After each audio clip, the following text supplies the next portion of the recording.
जय माता दी, हर हर महादेव। दोस्तों कैसे हो आप सब? आपका मैं बहुत बहुत स्वागत करती हूँ माँ काली के बच्चों में।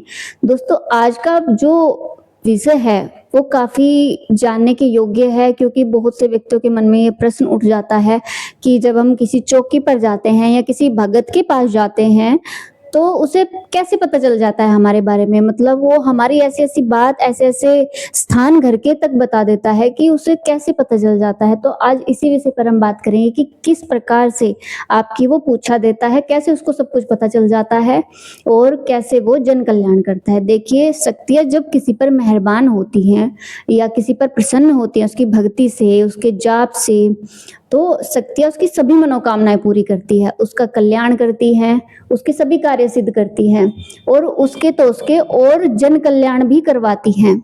और जो जब वो गद्दी पर बैठता है तो वहाँ वो व्यक्ति नहीं बैठता, उस समय शक्तियाँ विराजमान होती है और ये उनके विशेष दिनों पर होती है और गद्दी से अलग वो शक्तियाँ किसी का पूछा नहीं देती। जब आप गद्दी पर बैठते हो, शक्तियाँ विराजमान होती हैं, आप अपनी समस्या उनसे पूछते हो और वो आपको आपकी हर समस्या का कारण बताते हैं, उपाय बताते हैं। तो कोई किसी प्रकार से देता है, जैसे गुरु दीक्षा के अनुसार, यानी अपने गुरु से जो उन्होंने सीखा है वो उसी माध्यम से आपको बताता है। कोई गेहूँ पर जो है पूछा देता है, कोई चावल पर, कोई गेहूँ वो तेल पर, माफ़ करना, तेल पर देता है। तो हर व्यक्ति का तरीका अलग होता है। जैसे कि आप किसी भगत के सामने बैठे तो वो आपने अपना प्रश्न पूछा कि मुझे ये समस्या है और मैं काफ़ी दिनों से परेशान हूँ। तो वो भगत जो है आपके लाए हुए चावल आपके घर वो पहले ही इस प्रकार से आपको बता के रखते हैं कि आपको 24 घंटे जो है चावल, एक मुट्ठी चावल हो गया, जैसे भी उनकी माप होगा उसी माप के अनुसार आपसे चावल या गेहूँ मंगाते हैं या तेल मंगाते हैं, तो उसी से वो पूछा देता है। जैसे गेहूँ उन्होंने हाथ में लेकर बैठ गए, हाथ पर ऐसे उछाला जाता है, हाथ पर हिलाया जाता है, तो जितने भी हाथ पर गेहूँ बचे होते हैं उन्हीं में आपकी पूछा होती है और उसी में वो पूछा देखते हैं। और ये देखिए, साधारण व्यक्तियों के लिए तो ये नॉर्मल बात है, उनको कुछ नहीं दिखाई देगा। ये सिद्ध पुरुषों द्वारा ही किया जाता है। जो पुरुष सिद्ध है वो पूछा देखते हैं, उन्हें उन गेहूं के दानों में आपकी हर समस्या का जो है दिखाई देती है और वे आपको फिर बताते हैं। ये शक्तियों के माध्यम से ही होता है। शक्तियाँ फिर आपकी हर समस्या को चावलों या गेहूं के माध्यम से बताती है और उनका हल भी आपको बताया जाता है उस समय पर। और दोस्तों, कुछ व्यक्ति गद्दी पर माला लेकर बैठते हैं और माला के माध्यम से आपका पूछा दिया जाता है। वो माला कोई साधारण माला नहीं होती, वो माला सिद्ध माला होती है जो उनके जाप से सिद्ध की हुई होती है। और देखिए, हम बोलते हैं कि हमें चलते फिरते मंत्र जाप करना चाहिए, उसका बहुत ज़्यादा लाभ मिलता है। तो देखिए, लाभ तो मिलता है, लेकिन उसके साथ-साथ आपको जाप अपना माला पर भी करना होगा। उसी से आपके जाप को पूर्णता प्राप्त होगी और आपको लाभ मिलेगा। आप पर देवी कृपा जो है और भी ज़्यादा आपको प्राप्त होगी। जो चलते फिरते करते हैं, जिन्हें समय नहीं होता, लेकिन उन्हें 10 या 15 मिनट का समय अवश्य निकालना चाहिए। 1 या 2 माला उन्हें अवश्य करनी चाहिए। जिनका इंटरेस्ट है, जो आगे भक्ति में बढ़ना चाहते हैं, तो माला के बगैर जाप ना करें और माला से ही उनके जाप को पूर्णता प्राप्त होगी। तो जो भगत है वो गद्दी पर माला लेकर बैठते हैं और माला फेरते रहते हैं। माला पर ही शक्ति आकर विराजमान होती है और उन्हीं मनकों के माध्यम से आप अपनी समस्या बताते हो, उन्हीं माला के मनकों के माध्यम से आपकी पूछा दी जाती है और आपकी समस्या का हल बताया जाता है आपको और उसका निवारण जो है किया जाता है और आपको आपकी परेशानी से मुक्ति दी जाती है। और दोस्तों, एक तरीका है ध्यान के माध्यम से, जो बहुत ही पहुँचे हुए, यानी जिनका जो ध्यान का जो स्तर है वो हाई लेवल का होता है, वो ध्यान के माध्यम से आपको बताते हैं।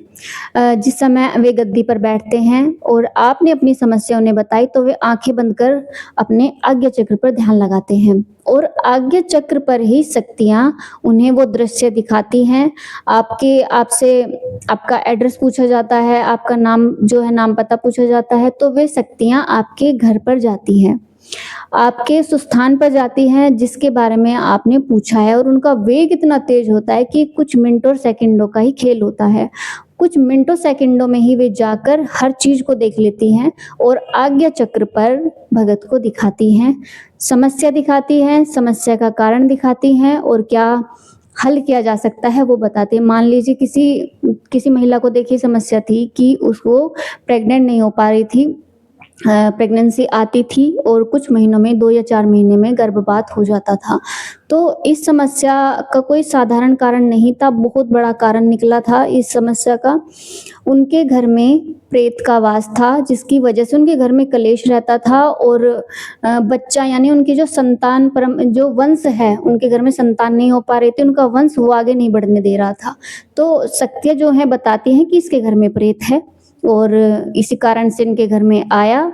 या अगर किसी घर में पितृ की समस्या है तो पितृ की बताएगा कि इसके घर में ये पितृ है, ये अधूरी मौत मरा था, ये प्रेत बन गया, ये इनको तंग कर रहा है और इनके घर में कार्य सिद्ध नहीं हो पा रहे हैं, हर समय जो है कलेश हो रहा है, क्योंकि वो इनके घर के जो व्यक्ति हैं उन पर हावी रहता है, क्रोधित रखता है, बिना बात के लड़ाई झगड़े हो जाते हैं। घर की जो स्त्री है वो गर्भवती नहीं हो पा रही है, यानी उनका वंश नहीं आगे बढ़ रहा है। तो जो भी समस्या है, जिसके घर में सब के जीवन में अलग अलग समस्याएं हैं, तो वो हर समस्या को बता देता है, उसका हल बता देता है कि उतारा होगा। जो भी भगत का प्रोसीजर है, यानी जो जिस प्रोसेस से वो हटाता है। कुछ देखिए, कुछ परिस्थितियों में प्रेत इतना प्रबल होता है कि उसको स्थान देना पड़ता है, उसको एक जगह स्थान देकर बिठाया जाता है, शांत किया जाता है, ऐसे नहीं आपका पीछा छूटता। तो हर तरीके की समस्या का अलग निवारण होता है, अलग समाधान होता है। जितनी प्रबल और जितनी उग्र शक्ति होगी सामने वाली, उसी के हिसाब से उसका जो है उतारा होता है, उसका निवारण किया जाता है। जो शक्तियाँ होती हैं, कुछ मिनटों और सेकंडों में आपके स्थान पर जाएंगी, सभी स्थानों को देखेंगी, आपको बैठे बैठे भगत ये तक बता देता है कि कौन सा सामान कहाँ रखा है, तो फिर आप चौंक जाते हो, किसको कैसे पता चला। तो ये वो नहीं, वो शक्तियाँ ही करती हैं और बताती हैं, आगे चक्र पर दृश्य दिखाती हैं और हर प्रकार से आपकी समस्या का निवारण भी बताती हैं। तो ये आगे चक्र पर ध्यान लगाकर हो गया। अब एक तरीका है, जो लोग प्रेत को सिद्ध करके रखते हैं, यक्षिणी को सिद्ध करके रखते हैं और भी बहुत सी शक्तियां हैं जो बहुत ही उग्र होती हैं, उनको वे सिद्ध करके रखते हैं। तो जो ये अन्य शक्तियां होती हैं, ये भगत के कान में आकर बताती हैं और ये भी आपसे आपका नाम और एड्रेस पूछते हैं और वे शक्तियां आपके स्थान पर जाती हैं और आपकी जितनी भी समस्याएं हैं उसके बारे में भगत के कान में बताती हैं आकर। फिर भगत आपको बताता है कि आपको ये समस्या है और इसका निवारण इस प्रकार किया जाता है। लेकिन देखिए, अगर दिव्य शक्तियों से अलग अन्य शक्तियों को प्रसन्न सिद्ध आप कर रहे हो, कोई भगत कर रहा है, तो इसके बहुत ज़्यादा रिस्की जो है परिणाम होते हैं। ये एक तरीके का रिस्क है। दिव्य शक्तियाँ किसी का अहित नहीं करती, अगर आपसे बाई चांस कोई गलती भी हो जाती है।